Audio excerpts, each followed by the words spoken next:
beautiful people, mumeze gute amakuru yanyu? Ese umunsi wanyu ukomeje kugenda gute?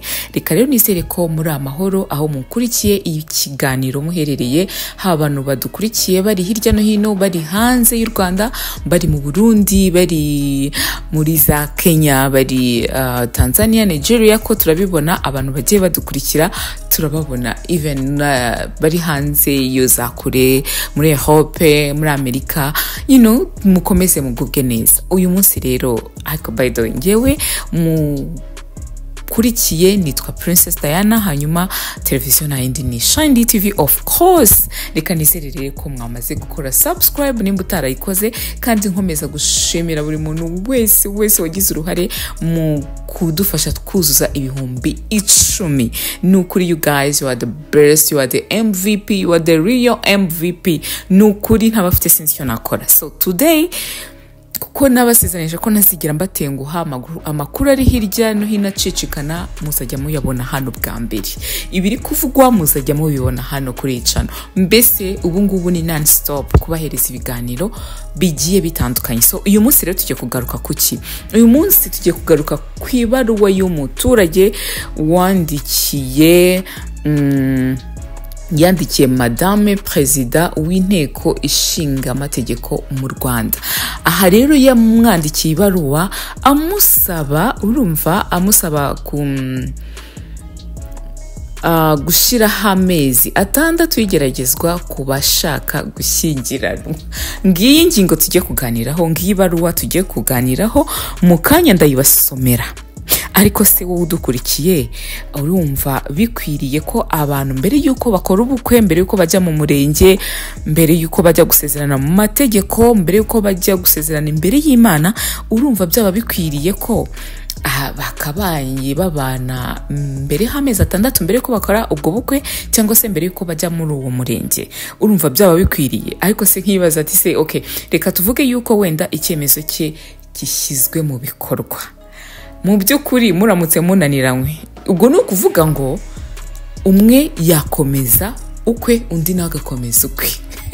Hanyuma nkibaza ati se nimba uyu munsi ukundanye wenda na Patrick mukabana amezi 6 mukananiranywa, ukajya mu rundi rukundo, sibyo, ugakundana wenda na Claude nawe mukananiranwa nyuma y'amezi 6 mumaze kubana mukananiranwa.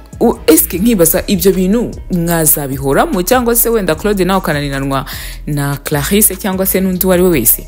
Ibyo bintu murumva umuntu yazashiduka ashatse n'abagabo benshi, abagabo 8 cyangwa n'abanga, anyway bitewe nyine, kuko buriya bajya bavuga ngo kubona the right person biragoye kubona ngo umuntu wanyawe.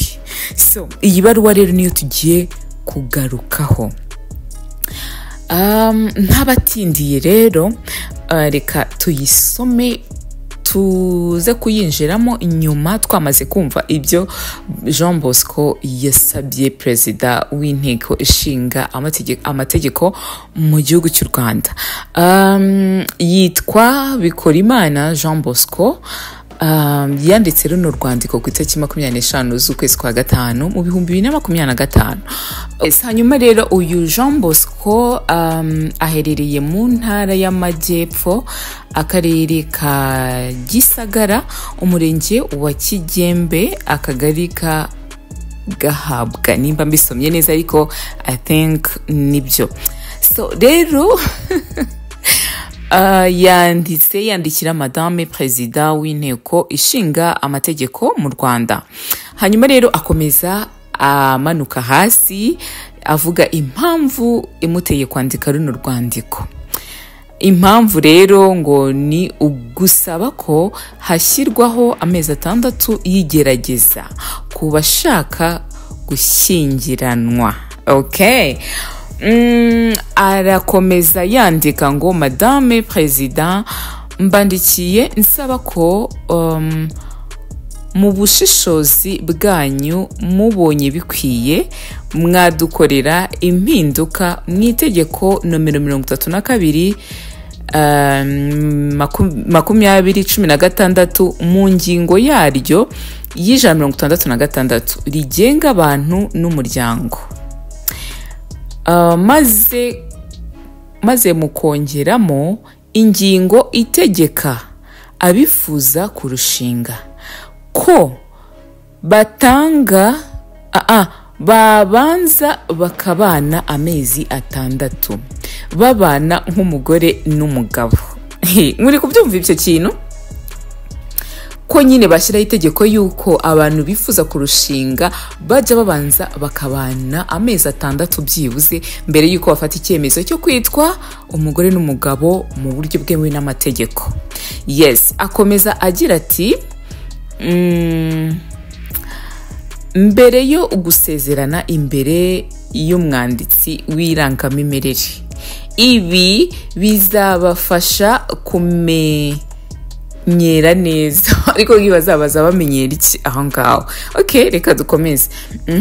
Banamenye neza niba ibyo kubana bazabishobora. Okay, none hano nkibaza ngo se babanye amezi 6 nkuko nabigarutseho mbere, baramutse babanye amezi 6 hanyuma bakabona ibyo kubana ntibabishoboke.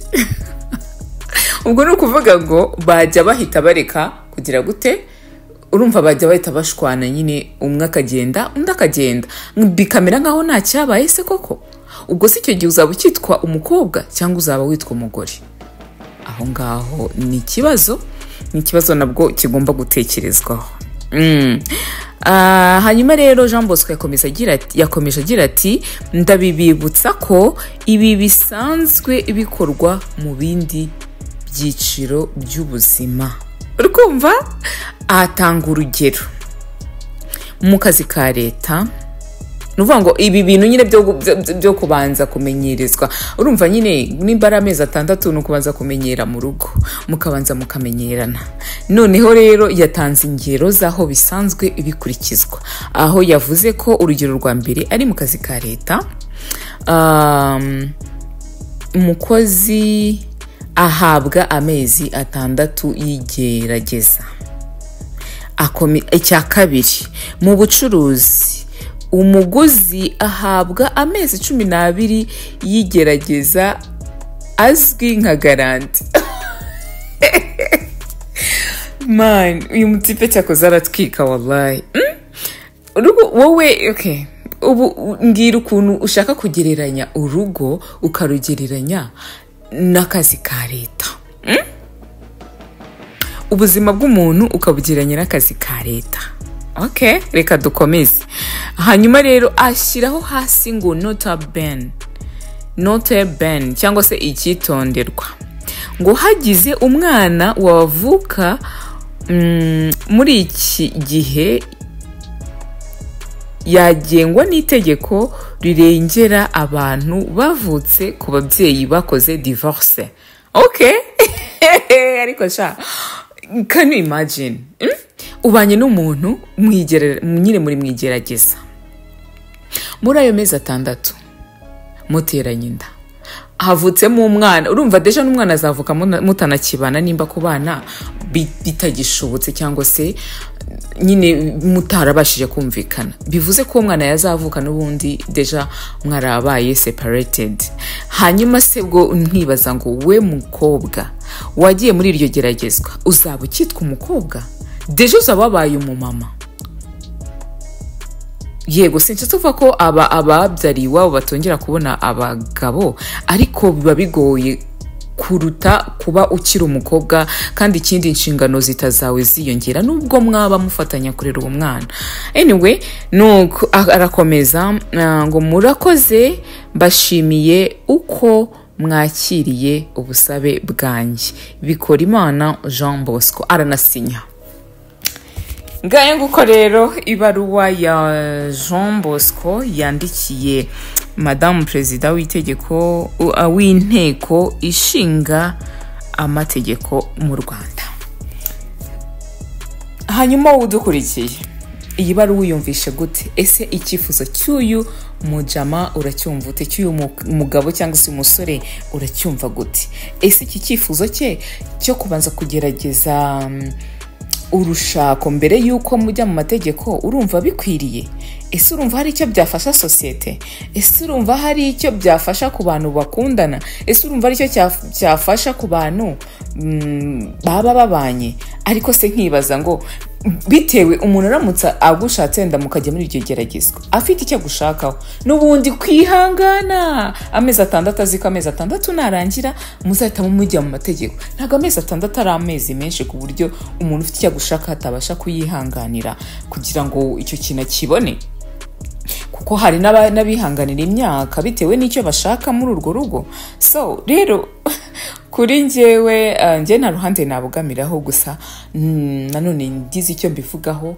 Ntabwo numva nk'umuntu w'umwari, ntabwo numva ko umwari uri umukobwa wagenda kubanza kugerageza urugo mbere y'uko urujyamo, ahubwo hakabaye kwizerana nk'uko bisanzwe, ugashaka umugore cyangwa se umugabo wamwizeye wumva ko muzabana ubuziraherezo. Mwagerayo byakwanga bikanga nk'uko n'ubundi n'abandi byanga cyangwa se bikanakunda, kuko nta muntu ugena ejo hazaza.